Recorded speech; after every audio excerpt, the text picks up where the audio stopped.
Ассалаумағалейкум ағайындар, қазақ ет арнасының көрермендері, қалайсыздар? Тағы да боран соғып тұр бізде. Аяз бітіп, енді боран басталды. Тағы да есік алдын бәрін қарын үйіп жатыр. Мына ағайындар, мен прицебімді білесіздер. Біраз ремонт керек. Жазда ДТП-ға түскен болатын бұл прицеппен. Мынаның бәрі бычыт болып істеп, іші бәрі қарға толып тұр. Бұл прицеппен әлі жұмыс істеп жатқан жоқпыз. Алла нәсіп етсе істейтін боламыз. Жазда бірақ ремонттаймыз енді, Алла қаласа. Дышыласын усилив етеді, дышыласын ауыстырған болатынбыз. Енді құрметті көрермендер, сүйінші деп сұрай салайық. Сүйіншілеріңізді Каспий Голдқа жіберіңіздер. Мен өзге прицеп алдым. Намат деген 2024 жылғы жолдас жігіт алып жұмыс істеймін деп жұмыс істей алмай, енді мен сатып алдым одан. Как положено, барлығы жақсы, ыңғайлы, көтергенге бәріне жеңіл.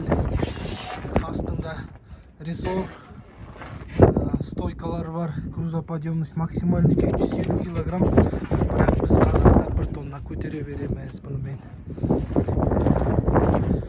Номермен, документмен, как положено. Енді ана прицепта номер, документ жоқ, бірақ оған да істеп жатырық, иншалла. Дайын болып болу керек жақын күндер.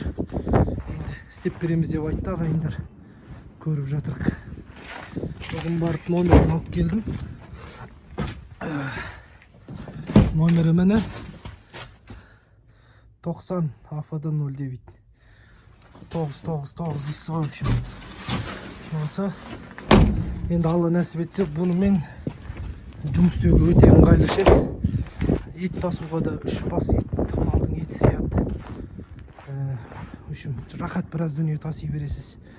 Енді мұны қолданғанымша қолданам. Егер де ақша керек болып жататын болса, сатып жіберуім де ғажап емес. Өйткені ана прицебім бар. Біраз алдардың көрген прицептер. Мынау тек андай ет тасуға қой, бітті. Бұны мен ет тасыйым чисто. Машинеге салмайым, чисто осымен тасыйым, Алла қаласа. Осы ағайындар, бізде кішігірім жаңалық. Прицепті 240 теңге ақшаға алған болатынмын. Олар өздері 400 мыңға сатып алды. Содан кейін сатып атыр екен, маған айтты, алып қаласын ба, осынша ақшаға береміз. Біреуге кеткенше саған қалсын деп, жарайды. Рахмет дедім да, сатып алған болатынмын. Қорамызда бір ешқандай қырып баратқан өзгеріс жоқ. Өзгерістің бірі, қораның боғын бәрін тазалап, жақсылап қойдық. Алдында аяздарда 3-4 күн бар, бір аптадай шығармаған болатынбыз. Қатты 40 градус аязда мал жайға үйге кіріп кетіп отырдық. Енді күн жылығаннан кейін, бәрі ауа райы жақсы болғаннан кейін боқтың бәрін шығарып, қораны тазалап қойдық. Бұқаларымыздың күйі осы. Енді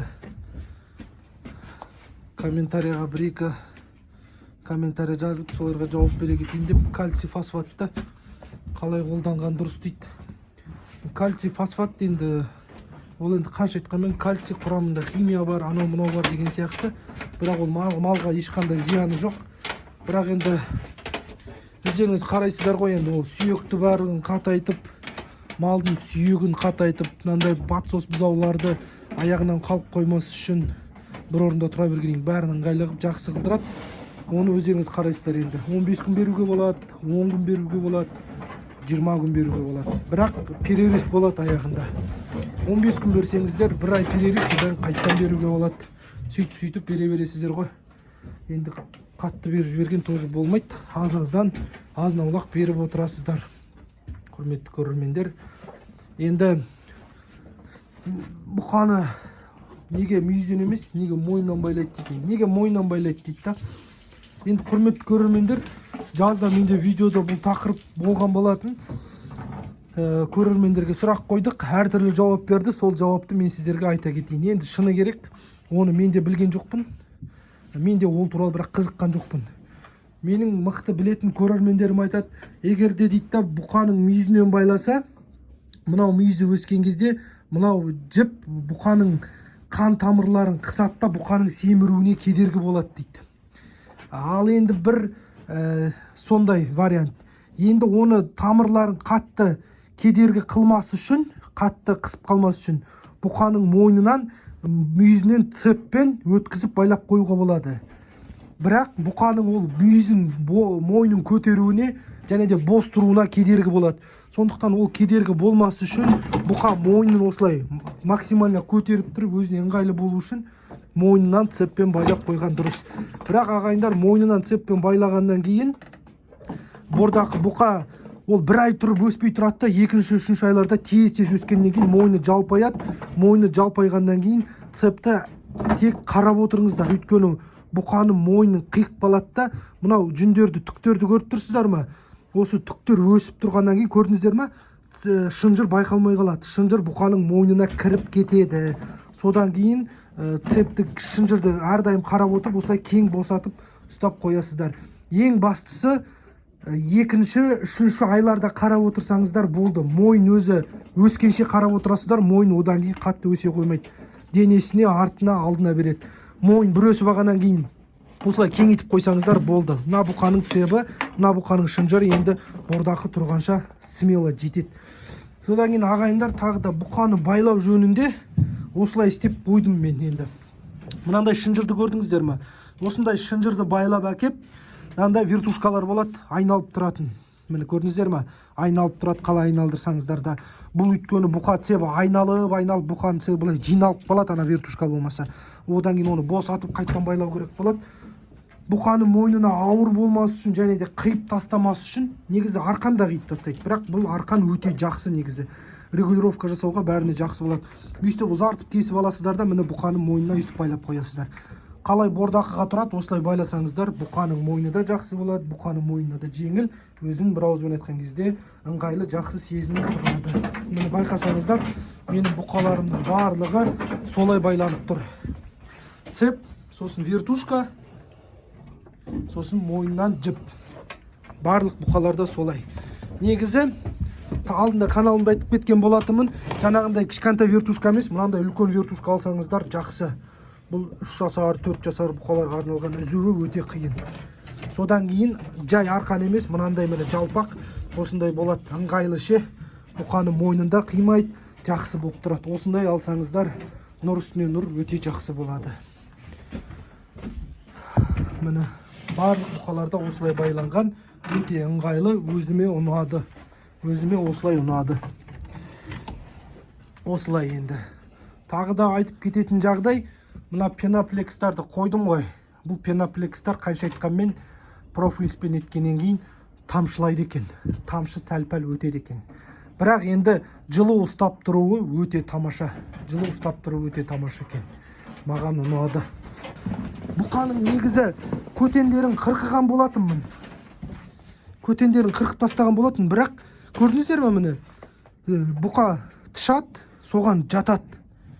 Содан кейін ол жатқаннан кейін мына көрші бұқа тұрып тұрады да, бұның үстіне тышады. Оны одан кейін қиында кетіру.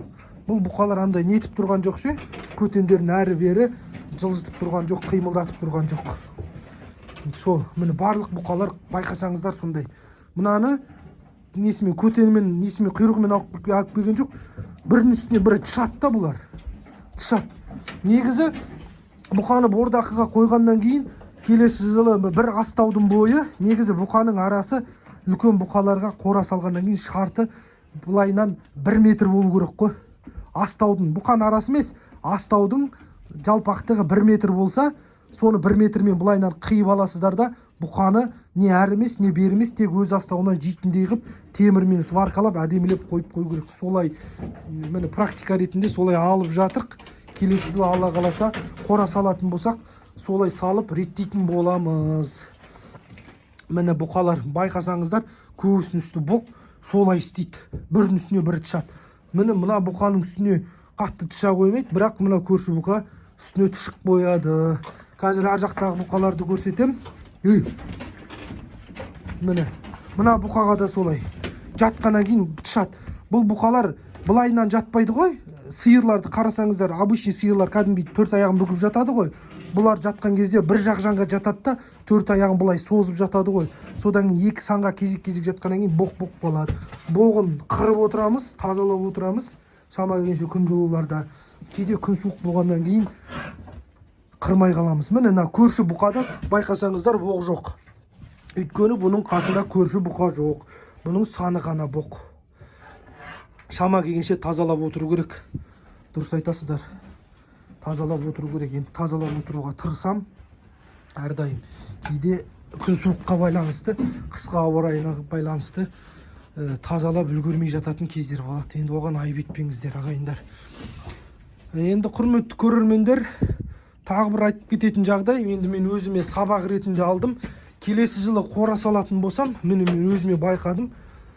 Күн міне осы жаққа батады ғой, батысқа батқан кезде күннің основной қыста ылғида осы жақтан түсіп тұрады екен. Мұнан үлкен қып панорамный терезе болса, терезе енді үлкен қып терезелер көп қойса, мына жаққа күн түседі екен да бұқаларға. Енді ешқандай витамин алмайды одан. Андай бір кейбіреу айтады ғой, ой бұқаға күн түсіп тұру керек, витамин. Ой жоқ, ол өтірік сөз. Бірақ бұқаларға комфортно болып тұрады. Күннің көзінде күн уақытта аяғын созық қойып жатқан енді бұқаға өзіне комфортно болады деген ойдамын. Міне енді осы келесі жылы Алла нәсіп етсе қора салатын болсақ, көп нәрселерді өзгертіп, көп нәрселерді қателіктерімізді дұрыстайтын боламыз, Алла нәсіп етсе. Шама келгенше терезелер көп болған дұрыс. Содан кейін осы жүріп тұруға осындай 1 метрлік проход жетеді екен, ыңғайлы екен жүріп тұруға. Бірақ енді сәл бір 50-30 сантиметрдай ары қаратай алған абзал болып есептеледі. Міне құрметті көрермендер, сіздерге бір кішігірім видео шығарып қояйын деп, каналға тіркеліп, лайк басып, комментарий жазыңыздар. Қате кеткен жерлерім болса кешіріңіздер. Түсіністікпен қараңыздар. YouTube канал болғаннан кейін кейде видео түсіруге тақырып таппай қаламыз. Сондықтан аяқ астынан бір видеоны түсіріп келе жатып, бір ой ойлаймыз. Соны ойды сіздерге дұрыс жеткізе білуге әрдайым тырысамыз. Енді пока осы бір 13-14 минуттық видео. Бұйыртса Алла нәсіп етсе жақсы видеолар шығаратын боламыз. Бірақ алдында айтпақшы, Югтан, Тараздан ба? Ұмытып қалдым қай жерден. Бір подписчигім келді маған. Бұқамен айналысады екен, бұқа алып, бұқа сатады екен. Сол кісі менің каналымды әрдайым көріп отырады екен, бұқаларды бәрі көріп отырады екен. Мені дауысымнан танып қойды, сосын қораға кіріп, қорадан таныды. Сол кісі бұқамен айналысады екен. Бұқаны сатам дегеннен кейін сол кісілер келіпті. Бірақ мені видеомен келмепті, ол кісілер бір кісінің айтуымен келген ғой. Енді бұқаларды, құрметті көрермендер, сатпайтын болдым. Өйткені анау бір келеді, мынау бір келеді, бағасын сұрайды, анасын сұрайды, өшін берекені алып қойды да, бір ауызбен айтқан кезде. Алла нәсіп етсе бұл бұқалар тұрады. Бұл бұқалар Алла қаласа енді шамам келіп жатса майдың 10-ына дейін тұрады. Майдың 10-ынан бастап бұл бұқалар сатылымға шығады. Неге майдың 10-ынан бастап сатылымға шығады? Өйткені айдың басында базар жақсы жұмыс істейді. Пенсиямен айналысатындар пенсия алады, зарплатамен айналысып жатқандар зарплатасын алады. Сөйтіп айдың басында майға дейін ұстап, майдың басында сататын боламыз. Енді баға қалай болатын Алла біледі, сондықтан Аллаға тәуекел еттік. Өзіміздің ағадалмал жақсы бағаға өтеді деген ойдамыз. Бізде қазір Қарағандыда бұқаның бағасы 2700 теңге болып тұр. Алдында 2800 болған, бірақ сәл-пәл айдың аяғы болғаннан кейін түсті. 2700 теңге болып тұр. Бір тушаны сойсаңыз 2700 теңгеге өткізе аламыз. Былтыр бұқаны біз апрельде мен бордақ бұқаларын сойып тапсырған болатынмыз. Сол кезде бордақының бағасы 2250 болып тұрды. 2250-ден баға түсіп 2100-ге дейін түсіп қалды. Енді биыл енді Алланың қалауымен баға жақсы болып тұр. Одан кейін де жақсы болады деген ойдамыз.